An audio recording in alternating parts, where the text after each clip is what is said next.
اگر اسرائیل کا بھی مقابلہ کرنے سے ڈرتے ہیں تو اس حساب سے آپ دیکھ سکتے ہیں کہ آپ کتنے پیچھے ہیں، آپ جرت سے بھی کتنے پیچھے ہیں، اور آپ نے ابھی تک غلامی کے توق اپنے جو کندھوں پر اٹھائے ہوئے ہیں، اور آپ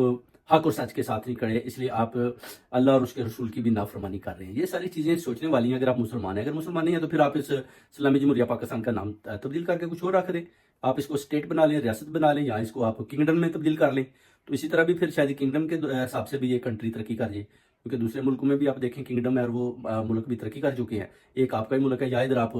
اپنا صدارت کا نظام لائیں تو اس میں نظر آتا ہے کہ یہ پاکستان ترقی کر سکتا ہے۔ اس میں پھر قوم کو بھی ساتھ مل کر چلنا ہوگا، جرنیلوں کو بھی اپنا جو حدود ہیں اس میں رہنا پڑے گا، پارلیمنٹیرین کو بھی اپنی حدود میں رہ کر صحیح طریقے کے ساتھ کام کرنا پڑے گا، پھر جو ہے نا ملک جو ہے نا دن بدن ترقی کرے گا۔ جو نظریہ عمران خان صاحب لائے تھے، یہ وہی نظریہ صدارتی نظام وہ لانا چاہتے تھے، جس کی وجہ سے انہوں نے ایک دم ان کو جو ہے نا اپنا جناب رجیم چینج کی اور خان صاحب کو اتار کے ادھر پھینکا۔ یہ صدارتی نظام آپ دیکھیں امریکہ میں بھی